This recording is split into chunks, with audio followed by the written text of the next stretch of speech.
ನಮಸ್ಕಾರ ಸ್ನೇಹಿತರೆ, ನಾನು ಮೇಘರಾಜ್. ಸ್ನೇಹಿತರೆ, ತಮಗೆಲ್ರಿಗೂ ನನ್ನ ಯೂಟ್ಯೂಬ್ ಚಾನಲ್ಗೆ ಸ್ವಾಗತವನ್ನು ಕೋರ್ತಾ ಇದ್ದೇನೆ. ತಮಗೆಲ್ರಿಗೂ ಗೊತ್ತಿರೋ ಹಾಗೆ ಕ್ರೈಸ್ ವಸತಿ ಶಾಲೆಗಳಲ್ಲಿ ಸ್ನೇಹಿತರೆ ಸುಮಾರು ಸಬ್ಜೆಕ್ಟ್ ವೈಸ್ ಅಂತ ಬರೋದಾದ್ರೆ ಟೋಟಲ್ 767 ಪೋಸ್ಟ್ಗಳನ್ನು ಕಾಲ್ ಮಾಡಿರೋದು ನಿಮಗೆ ಗೊತ್ತೇ ಇದೆ. ಈ ಒಂದು ಸ್ಕ್ರೀನಲ್ಲಿ ಸಬ್ಜೆಕ್ಟ್ ವೈಸ್ ಎಷ್ಟೆಷ್ಟು ಪೋಸ್ಟ್ ಕಾಲ್ ಆಗಿದೆ ಅಂತ ನಿಮಗೆ ಗೊತ್ತಿದೆ. ಆಮೇಲೆ ಅದರ ಪೇ ಸ್ಕೇಲು ಕೂಡ ಎಷ್ಟಿದೆ ಅನ್ನೋದು ಕೂಡ ಗೊತ್ತಿದೆ. ಟೋಟಲ್ 725 ಪ್ಲಸ್ ಹಿಂಬಾಕಿ ಅಂದರೆ 2017 ನೋಟಿಫಿಕೇಷನಲ್ಲಿ ಏನು ಕೆಲವೊಂದು ಪೋಸ್ಟ್ಗಳು ಉಳ್ಕೊಂಡಿದ್ವು ಅದನ್ನು ಇಲ್ಲಿ ಕ್ಯಾರಿ ಫಾರ್ವರ್ಡ್ ಮಾಡಿದ್ದಾರೆ. ಈಗ ನಿಮಗೆಲ್ಲ ಗೊತ್ತಿದೆ, ನೋಟಿಫಿಕೇಷನ್ ಆಗಿದೆ. ಜುಲೈ 15 ಏನಾಗುತ್ತೆ, ಆನ್ಲೈನ್ ಅಪ್ಲಿಕೇಶನ್ ಶುರುವಾಗುತ್ತೆ. ಅಂದರೆ ನಾಳೆಯಿಂದ ಆನ್ಲೈನ್ ಅಪ್ಲಿಕೇಶನ್ ಶುರುವಾಗುತ್ತೆ.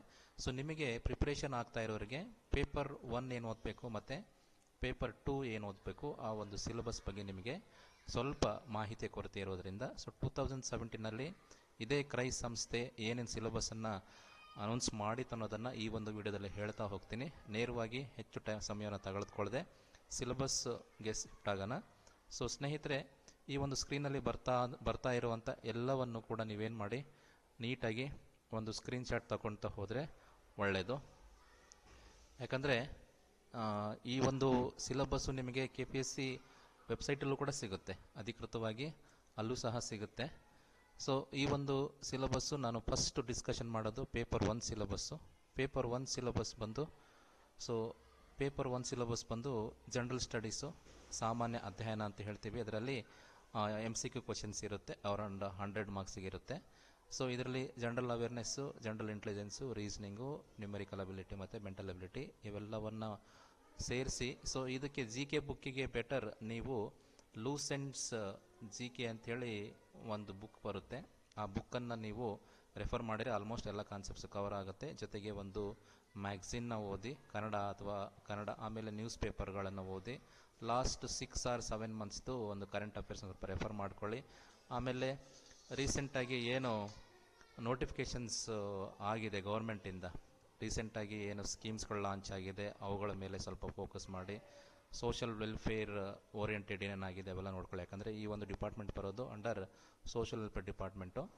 ಇದು ಪೇಪರ್ 1 ಆಯಿತು. ಪೇಪರ್ 1 ಆದಮೇಲೆ ಈಗ ನೇರವಾಗಿ ನಾವು ಸ್ವಲ್ಪ ಚೈಲ್ಡ್ ಪೆಡಾಗೋಗಿ, ಎಜುಕೇಷನಲ್ ಅಡ್ಮಿನಿಸ್ಟ್ರೇಷನ್ನು, ಆಮೇಲೆ ಸೈಕಾಲಜಿಕಲ್ ಫೌಂಡೇಶನ್ಸು, ನ್ಯೂ ಇನಿಷಿಯೇಟಿವ್ ಇನ್ ಕರ್ನಾಟಕ ಇವೆಲ್ಲವೂ ಕೂಡ ಈ ಒಂದು ಕಾಪಿ ನಿಮಗೆ KPSC ವೆಬ್ಸೈಟಲ್ಲಿ ಸಿಗುತ್ತೆ. ಇದು 2017ನಲ್ಲಿ ನೋಟಿಫಿಕೇಷನ್ ಆದಿದ್ದು. ಇದಾದ ಮೇಲೆ ನಿಮಗೆ ನೇರವಾಗಿ ಪೇಪರ್ 2 ಕನ್ನಡ ಸಬ್ಜೆಕ್ಟ್ ಅವರು ಈ ಸ್ಕ್ರೀನ್ ಮೇಲೆ ಏನು ಬರ್ತಾ ಇದೆಯಲ್ಲ ಇದನ್ನು ನೀವು ಸ್ಕ್ರೀನ್ಶಾಟ್ ತೆಗೆದಿಟ್ಕೊಳ್ಳೋದು ಒಳ್ಳೆಯದು. ಈ ಸಿಲೆಬಸ್ನ ರೆಫರ್ ಮಾಡಿದರೆ you can score more in paper 2. ಅದಾದಮೇಲೆ ಇಂಗ್ಲೀಷು ಕೂಡ ಇದೇನಿದೆ ಈ ಒಂದು ಸಿಲೆಬಸ್ಸು ಸೆಕೆಂಡ್ ಪೇಪರ್ಗೆ ಕನ್ನಡ ಆಯಿತು, ಇಂಗ್ಲೀಷ್ ಆಯಿತು, ಹಿಂದಿನೂ ಕೂಡ ಸ್ಕ್ರೀನ್ಶಾಟ್ ತಗೊಳ್ಳಿ. ಆಮೇಲೆ ಮ್ಯಾಥ್ಸ್ ಅವರು 2 ಸಬ್ಜೆಕ್ಟ್ ಮೇಲೆ ಫೋಕಸ್ ಮಾಡಬೇಕಾಗುತ್ತೆ, ಒಂದು ಫಿಸಿಕ್ಸು, ಇನ್ನೊಂದು ಮ್ಯಾಥ್ಸ್. ಯಾಕಂದರೆ ನಿಮ್ಮ PM ಮೆಥಡ್ ಆಗಿರೋದ್ರಿಂದ BEdಲ್ಲಿ ಫಿಸಿಕ್ಸ್ ಓರಿಯೆಂಟೆಡು, ಮೆಕ್ಯಾನಿಕ್ಸ್ ಆಗಿರ್ಬೋದು, ಪ್ರಾಪರ್ಟೀಸ್ ಆಫ್ ಮ್ಯಾಟರು. ಬೆಟರ್ ನಾವೆಲ್ಲ ಸಬ್ಜೆಕ್ಟ್ವರೆಗೂ ಹೇಳೋದೊಂದೇ 6th to 10th ಏನು KCP ಸಿಲೆಬಸ್ ಇದೆ ಆ ಒಂದು ಸಿಲೆಬಸ್ನ ಒಂದು ಸರಿ ರಿವೈಸ್ ಮಾಡ್ಕೊಳ್ಳಿ ನೀಟಾಗಿ. ಸ್ವಲ್ಪ ಡೆಪ್ತಾಗಿ ನಾಲೆಡ್ಜ್ನ ಗೇನ್ ಮಾಡಿಕೊಂಡ್ರೆ ರೆಗ್ಯುಲರ್ ಟಚಲ್ಲಿರೋರು ಈಸಿಯಾಗಿ ಸ್ಕೋರ್ ಮಾಡ್ಬೋದು. ಜೊತೆಗೆ ಮ್ಯಾಥ್ಸ್ ಅಂತೂ ನೀವು ಎಲ್ಲರೂ ಟೀಚಿಂಗ್ ಹೋಗ್ತಾ ಇದ್ದರೆ ನಿಮಗೇನು ಕಷ್ಟ ಆಗೋದಿಲ್ಲ. ಅದಾದಮೇಲೆ ಸೈನ್ಸ್ ಟೀಚರ್ಗಳು CBZ ಹ್ಯಾಂಡ್ ಬೇಕಾಗಿರೋದ್ರಿಂದ ಇಲ್ಲಿ ಕೆಮಿಸ್ಟ್ರಿ, ಬಯಾಲಜಿ, ಆಮೇಲೆ chordata, non chordata, organic chemistry, inorganic chemistry ನೀವೇನು ಡಿಗ್ರಿಲಿ ಓದಿರ್ತೀರಿ ಮತ್ತು BEdಲ್ಲಿ ಮೆಥಡಾಲಜಿ ಓದಿರ್ತೀರಿ ಅವೆಲ್ಲಗಳ ಮೇಲೆ ಫೋಕಸ್ ಮಾಡಿ. ಸೋಷಲ್ ಸೈನ್ಸ್ ಟೀಚರಿಗೆ ಸಿಲೆಬಸ್ ತುಂಬ ಈಸಿ ಇದೆ, ಬಟ್ ವಾಸ್ಟ್ ಆಗುತ್ತೆ.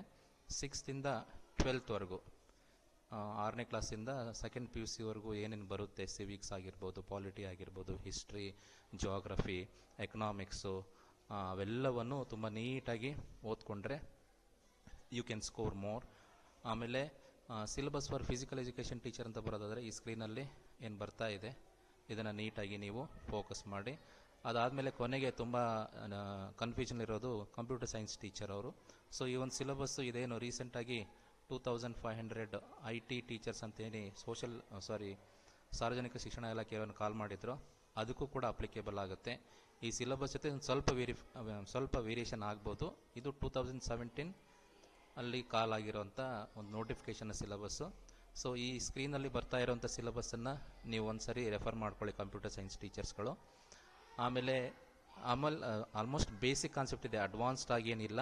ಇದ್ರ ಜೊತೆಗೆ ನೀವು ಡಿಗ್ರಿಗಳಲ್ಲಿ operating system, Java, Python, artificial intelligence, ಆಮೇಲೆ ಹೊಸದಾಗಿ ಸಾಫ್ಟ್ವೇರ್ಗಳು ಯಾವ್ದಾರ ಲಾಂಚ್ ಮಾಡಿದರೆ ಗವರ್ಮೆಂಟ್ ಸೆಕ್ಟ್ರಲ್ಲಿ ಯೂಸ್ ಮಾಡ್ತಿರೋಂಥ ಸಾಫ್ಟ್ವೇರ್ ಆಗಿರ್ಬೋದು, ಡೇಟಾಬೇಸ್ ಮ್ಯಾನೇಜ್ಮೆಂಟು, ನೆಟ್ವರ್ಕು, ಇವೆಲ್ಲ ಸಾಫ್ಟ್ವೇರ್ಗಳನ್ನು ಒಂದು ಸರಿ ನೀವು ರೆಫರ್ ಮಾಡಿಕೊಂಡು ಕಂಪ್ಯೂಟರ್ ಬೇಸಿಕ್ ಜೊತೆಗೆ ಎಕ್ಸೆಲ್ಲು, MS ವರ್ಡು ಆ ಥರ ಕ್ವಶನ್ಸು ಕೂಡ ರೈಸ್ ಆಗುತ್ತೆ. ಸೊ ಜೊತೆಗೆ ಟೀಚಿಂಗ್ ಮೆಥಡಾಲಜಿ ಬಗ್ಗೆ ನಿಮಗೇನು ಇರಲ್ಲ, ಯಾಕಂದರೆ ನಿಮಗೆ BEd ಏನು ಕಂಪಲ್ಸರಿ ಮಾಡಿಲ್ಲ.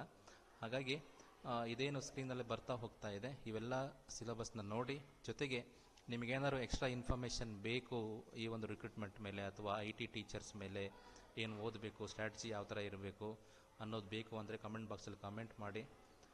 ಈ ರಿಕ್ರೂಟ್ಮೆಂಟ್ ಪ್ರೊಸೆಸ್ ಮುಗಿಯೋವರೆಗೂ ಕೂಡ ನಾನು ನಿಮಗೆ ಎಲ್ಲ ಮಾಹಿತಿಯನ್ನು ಕೊಡ್ತೀನಿ ಅಂತ ಹೇಳ್ತಾ, ನನ್ನ ಚಾನಲ್ ಸಬ್ಸ್ಕ್ರೈಬ್ ಮಾಡಿ, ಶೇರ್ ಮಾಡಿ ಅಂತ ಹೇಳ್ತಾ I stop my discussion. Thank you.